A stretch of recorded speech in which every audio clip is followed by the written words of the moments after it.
let's get right into it. I got my guest coming on pretty soon. It's Dom Daniele. You saw him last week. We were going over the Subway Series. Dom, how's it going? Pretty good, man. How are you, Hank? I'm a little sick to my stomach after watching a certain pinstripe team over this past few weekend, but in any event, let's get right into the meat potatoes of the series. It was a brutal 3-game series. I was actually at all 3 games, by the way. This was a fun series to be at.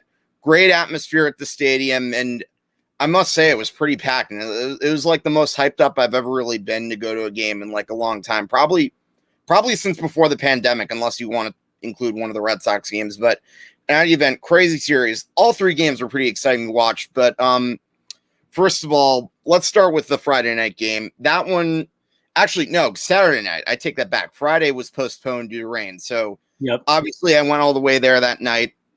Game didn't happen, so I figured, you know what, let's just get a last-minute ticket to Saturday. Saturday started at 1. That game was a little bit of a scoreless duel. Montgomery looked okay through the first 4, but then he gives up a run. I forgot who it was that scored the run. I think Nimmo scored that run, no? I think so.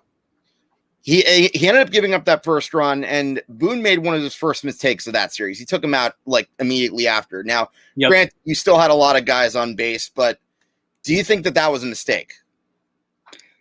Yeah, I think it was. Boone just has that tendency to just take guys out too early. I think he should have probably let them in a little bit more, a little longer.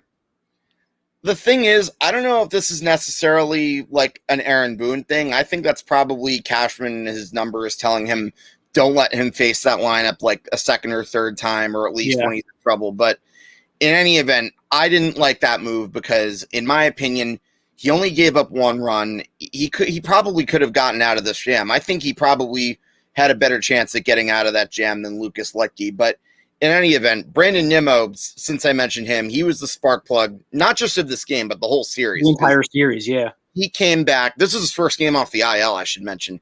He got 3 hits in this game, and he scored 2 of the runs. And the lineup, if I'm going to be honest, no matter what Aaron Boone decided in this game, let's face it, I don't think it really mattered. The lineup just looked absolutely lifeless. Like, they didn't get a hit until the 6th inning, and by that time, the Mets put a 5 spot on the scoreboard, and, like, you know, Walker was all relaxed. I think he had a lot of pitches, and I just think that, like, the Mets were a little too comfortable by that point, and rightfully so, because, like, if the Yankees have trouble coming back from, like, 3-0 or 4-0 on most nights, you knew the game was over, like, even before the 5 spot happened. And Another Met that did well in this game, Dom Smith. He had 3 RBIs. He had a single and a double. And, yeah, really the one redeeming quality of this game was Aaron Judge's home run. And that was a no-doubter, too. But, again, game 1, bad one. What you going to do? And James Montefusco says, what's up, boys? Mets take 3. Well, James, congrats, man. I don't really have much room to trash talk. You were the better team this series, and it showed. They shut us down. Yeah, no, Taijuan Walker was good. And, you know, I got to ask you this. Do you think Taijuan Walker was snubbed from the All-Star game? Because you look at his numbers, 2.44 ERA. As I mentioned in my last episode, he's actually among the top 10 in league leaders in ERA, believe it or not. Absolutely. He's been tremendous this year. He's been like, besides DeGrom, he's been the best pitcher in that rotation. And he's another guy, too. It took so long for him to get off the, free agency market. And if you look at his numbers, too, yes, he's always been injury-prone in his career, but he's always been, like, honestly, very good. He's always had the stuff. And, like, especially when he was traded from the D-backs to the Blue Jays, he was tremendous that second half of the year. So I'm surprised. Like, the Mets got a great pitcher, and he showed us, he was great. Yeah, no, and you want to know what the best part is?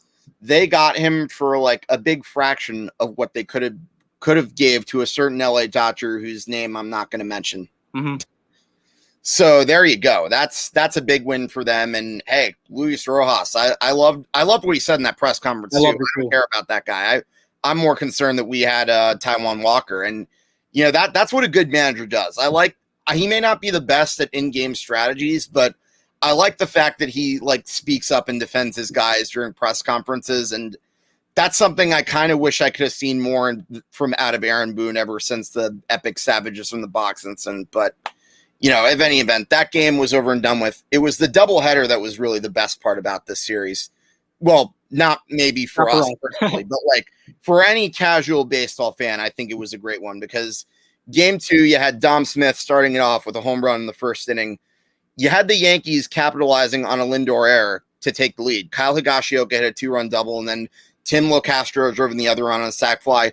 And, it's funny. When I went to the nightcap of this game, I actually ran into one of my good friends and coworkers from my summer job. And, he was telling me at the night game that the Mets literally were doing their best to try to hand the Yankees to this game because Francisco Lindor's error could have really been a backbreaker for the Mets had they lost this game.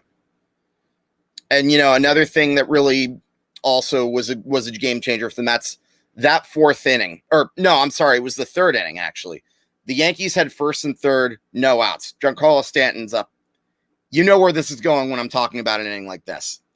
Granted, the run did score, but he still hit into a double play. And, everyone's going to forget about that inning because of what happened in the 6th and 7th. But the low key, the more I think about it, and I said this something similar to about the third game of that Red Sox series, I kind of think that might have been the turning point of this game because if the Yankees get a run or two, who knows? Maybe the Mets don't have the fight to come back in this game.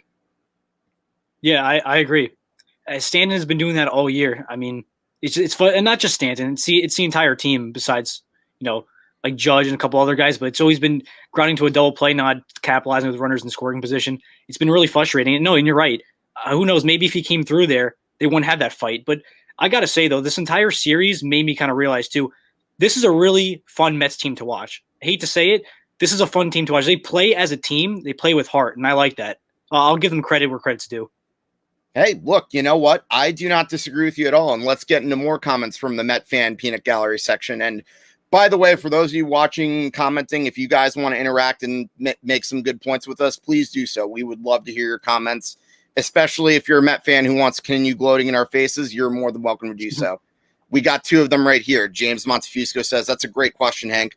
I believe he was, but at the same time, he's an under-rare guy and the great number 2. I'll take that. Yeah, no, that I agree with you, James. That's a solid point. And I think it definitely helps to get a guy like him as your number 2, especially not having to blow like a ton of money on him either. And obviously our guy, Tom Scavetta, he says, let's go Mets. Great weekend with getting Nimmo back. Hey, you know what?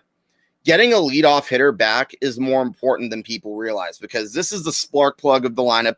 This is a guy that gets things going. And I think watching that series, I think you could tell something was a little bit different about the Mets as opposed to when they were playing like the past month of June, Yeah. He's always been a guy that's always he energizes that team. What I love about him is when he like draws a walk and he just sprints right to first base. I love that type of energy. So you know what? Like you can just tell he's a great clubhouse guy. It's a great guy to add back to that team. I love that. You know what I always hope he does whenever I see him walk to first base?